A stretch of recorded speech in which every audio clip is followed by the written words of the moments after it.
Salut à tous, aujourd'hui je vais répondre à une question que pas mal de photographes, même plutôt avancés, se posent, c'est comment avoir les infos de prise de vue avec des objectifs manuels. Si vous utilisez un objectif manuel ou alors une bague d'adaptation qui n'a pas d'électronique, quand on revient sur le PC, on se retrouve avec les infos du boîtier, c'est-à-dire les ISO, la vitesse d'obturation, etc. Mais on n'a pas les infos qui viennent de l'objectif. C'est normal puisque l'objectif n'a pas d'électronique et donc du coup il ne peut pas transmettre l'info de l'ouverture, de la focale, ni même quel objectif c'est au boîtier. Donc le boîtier ne peut pas enregistrer ces infos. C'est dommage parce que c'est des infos qui peuvent être très utiles pour analyser les images, pour comparer des images entre elles, pour savoir dans une image qui nous plaît ce qui a marché, ce qui a moins bien marché. Tout d'abord, il faut être capable de se souvenir quand on arrive sur le PC de ce qu'on a utilisé comme objectif, à quelle focale si c'est un zoom et à quelle ouverture. Moi en ce qui concerne l'objectif, généralement pendant une session j'en utilise pas 50 et j'arrive à les reconnaître, donc généralement c'est pas un souci.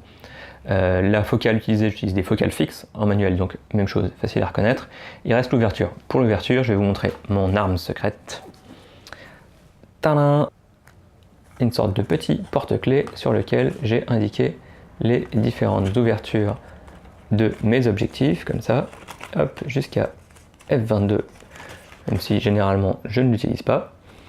Et comme ça, avant la prise de vue, ce que je fais, c'est que je mets le petit carton sur l'ouverture qui m'intéresse. Donc je mets par exemple 2.8, je prends une photo et ensuite je fais mes vraies photos. Comme ça, quand j'arrive dans mon logiciel de traitement, avant chaque série, j'ai l'ouverture. Comme on ne change pas non plus si souvent l'ouverture, enfin en tout cas en ce qui me concerne, généralement je fais des séries à la même ouverture, c'est assez facile de s'y retrouver. Alors effectivement ça prend un peu de place, ça fait une des photos à supprimer, etc. Mais c'est ce que j'ai trouvé de mieux. J'ai essayé avec par exemple en prenant des photos de l'appareil photo avec mon téléphone, etc. Mais au final je trouvais que c'était plus compliqué. Donc voilà, c'est la solution que j'ai retenue. Je shoot généralement en RAW plus JPEG, ce qui fait que je peux garder les JPEG provisoirement.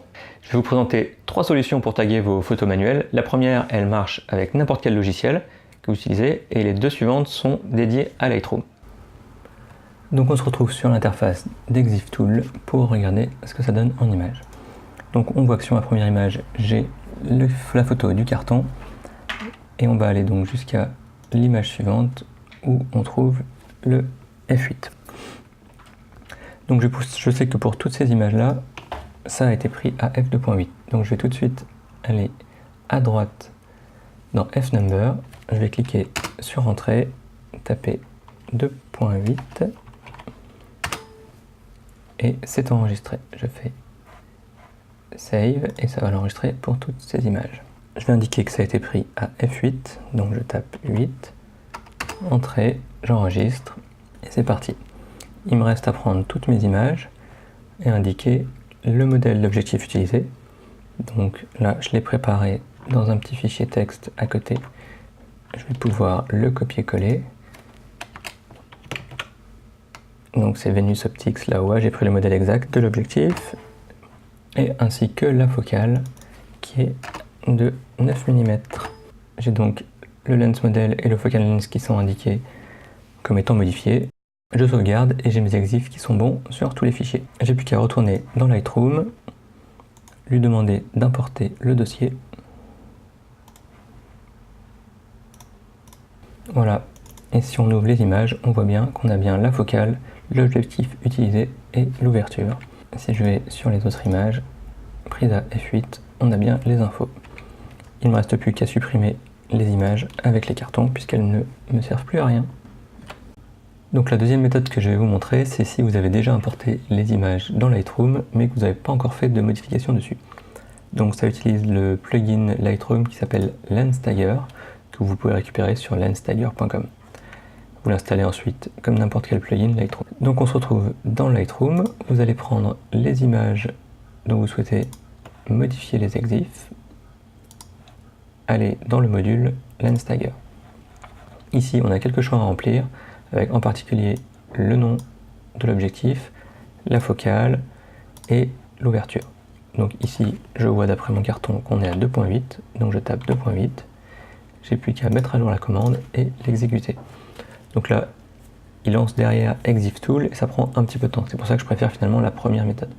Mais cette méthode a l'avantage de fonctionner avec des photos déjà importées dans Lightroom. Voilà, quelques secondes plus tard, on a la commande qui est exécutée. Je vais faire la même chose pour les autres photos.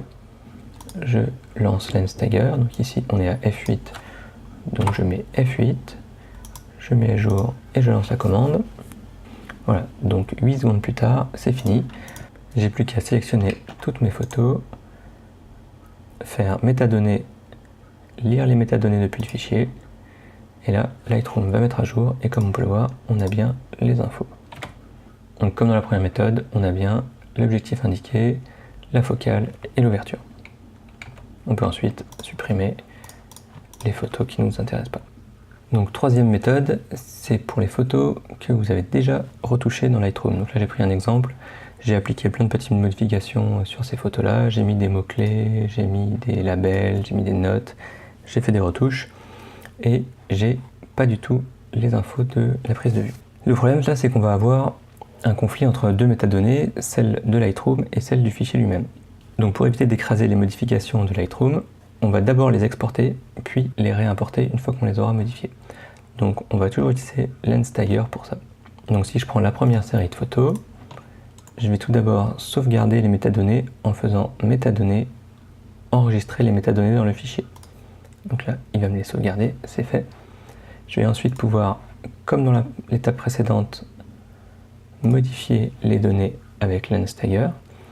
Et donc, je vais lancer la commande et il va me mettre à jour les fichiers. Le problème, c'est que l'objectif a déjà été sauvegardé par Lightroom. Donc, je vais cocher la case Write to XMP Sidecar pour qu'il m'écrive l'info de l'objectif dans le fichier. Je mets à jour la commande et je la lance. Et là, je vais pouvoir mettre à jour les métadonnées depuis le fichier. Donc, potentiellement, il va me dire, attention, il y a un risque que ça écrase les données. Moi, j'ai coché la case ne plus le demander, donc il ne me le demande plus. Et donc là, j'ai bien sauvegardé toutes mes modifications de Lightroom. Et si je vais sur une photo, j'ai toutes les infos de l'objectif. J'ai plus qu'à faire la même chose pour les autres photos. C'est la fin de cette vidéo, j'espère qu'elle vous a plu, j'espère qu'elle vous aidera à utiliser au mieux vos objectifs manuels. Je vous mets tous les liens dans la description. Si vous avez aimé la vidéo, mettez-moi un petit pouce, n'hésitez pas à me poser des questions là encore en dessous dans les commentaires, j'y répondrai. N'hésitez pas à vous abonner pour avoir d'autres vidéos. Je vous dis à très bientôt et d'ici là, bonne photo avec vos objectifs manuels.